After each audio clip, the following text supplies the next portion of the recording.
Mga mare, tara samahan niyo ako sa kaganapan ko kahapon. Matan nga pala ko kahapon ng celebration ng Women's Month ng mga kababaihan dito sa barangay namin. Kaya as usual mga mare, early birds tayo. Maya-maya na nagsimula na nga at may pasumba pa.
Talagang gilig na giling ang mari nyo, nakisumbo pa. Matagal-tagal na nga rin ako hindi nakapagsayaw. At konting kwento ko nga lang pala sa inyo kung hindi nyo matatanong nung araw. Dancer po ako, pero ngayon napaglipasan na, kasasaway ng mga anak ko, tumigas na yung balakang ko. Pagkatapos nga namin magsumba, eto, managkainan na. Tapos pagkatapos kumain, eto, magbibigay ng giveaway. Maraming naman salamat po sa isang set na sabon. At talagang makakatulong to sa pang-araw-araw namin mga nanay. Salamat din po sa presidente ng mga kababaihan. At kahit po sa kakaunting oras, napasaya nyo kami. At hindi po namin akalain na meron pang ganitong regalo para sa aming mga nanay. Akalain nyo, nabusog na kami sa pagkain. Nakapagsumba na at meron pang sabon. At pagka-uwi ko na nga dito sa bahay mga mare, kaya talagang inampak ko na yung sabon. Isang set na nga to mga mare, meron nga tong detergent powder. Meron ding fabric conditioner. 6 na pirapso na nga po pala yan. Tapos meron ding dishwashing liquid. Tapos hindi mawawala yung Sunrox. Meron na naman pang isang linggong gamitan. Maraming salamat ko. Bye-bye!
Mama, mainit pa.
Hi! Hello mga mare! Heto na nga't magsasali na nga tayo sa lagayan ng ating tindang bagoong alamang. At dahil nga may 4 na rush na po order tayo, maaga pa lang nagluto na tayo. Para nga pagdating ng tanghali, malamig na at isasali na lang. At bandang tanghali na mga mare, ito nang isinasali ko na nga sa designated cup nila. At para nga ma-deliver ko na rin yung mga po-order ko. Nung nagpunta nga pala ako sa palengke mga mare, nako nagtaas na lahat ng bilihin. Dahil gawa na ng mahal na araw na. Ay nako, hindi lang gasolina ang tumaas. Dahil pati mga presyo ng karning baboy at manok, pati na rin ng isda, nako sobrang mamahal na. Oh, anyways mga mare, sa sobrang taas ng bilhan, ito yung mga anak ko. Habang may ginagawa ako sa kusina, ito. Kaya pala ang tatahimik, ito may ginagawa na namang kababalaghan. Talaga nang pag naglaro yung mga anak ko, lako talaga yung buloob ng bahay namin. Bumabaligtad. No choice na nga lang ako mga mare kundi maglinis ng mga pinagkalatan ng mga anak ko. Dahil nga mayat maya walang tigil sa kalalaro. Nako, pag may toddler ka nga mga anak, kakulitan talaga at kalikutan. O siya mga mare, patapos na nga itong video ko at kung hindi ka pa nakakapag-follow, mag-follow ka na. At baka naman pwedeng pakiwanan ng isang heart dyan o isang like. Dyan na nga kayo, bye-bye!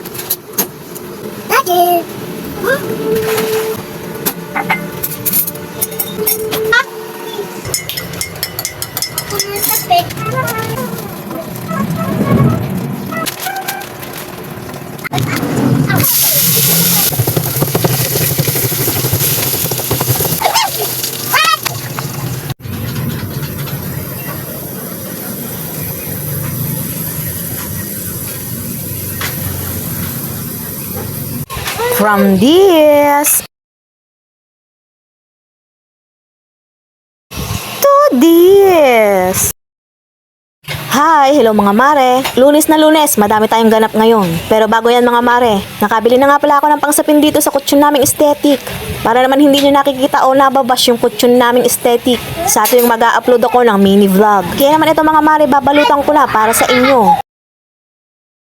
Family size nga pala tong kutsyon namin at 4 inches yung kapal. Talagang gumanda naman ng mga mare nung naikabit ko na. Pero wag kayong habang kinakabit ko to nga mga mare, ay naiisip ko yung mga pinagdaanan ng kutsyon dito. Makailang beses na nga yung malubog sa baha mga mare. Kaya naman yung mga cover niya pinagtatapon namin dahil sa putik. Tapos yung foam binibilad lang namin para nga may mahigaan nga ulit kami. At tinan nyo naman mga itsura mga mare, tungkab-tungkab na. Pero ang tibay pa rin.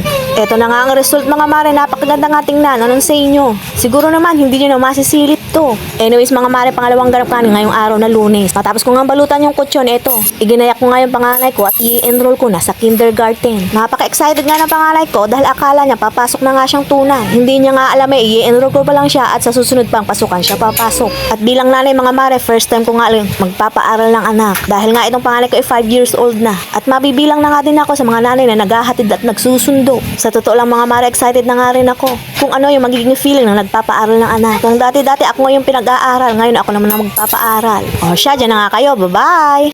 Hi! Hello mga mare! Tara, samahan niyo ako sa ganapan namin ngayong araw. At dahil naubos na nga yung tinda kong dishwashing liquid nung nakaraan, syempre tinansya ko muna kung kailan mauubos yung mga binili lang sa akin.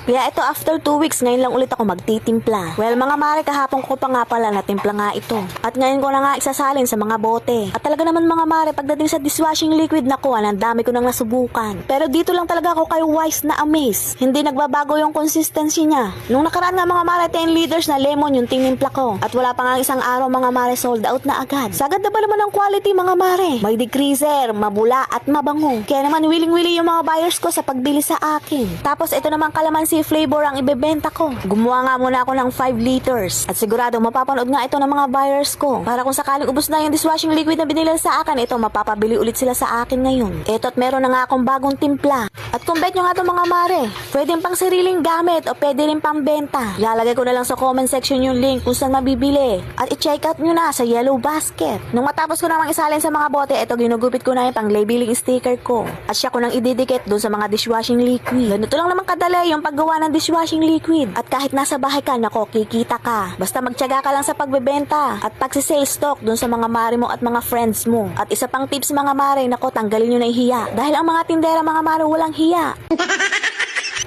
Hindi tinatablan ng hiya para makabenta at para kumita kahit papaano at makatulong sa pinansyal dito sa loob ng bahay. Nung natapos na nga lahat-lahat mga mare, ito isinama ko na nga yung dishwashing liquid dun sa tira kong fabric conditioner. O mga mare, ano bang hinihintay nyo? Magbili na ulit kayo dito sa matinda ko. O siya, patapos na nga itong video ko at hindi pa ka nakakapag-follow, may mag-follow ka na. At baka naman pwede ba kiwanan isang like dyan o isang heart. Dyan na nga kayo. Bye-bye!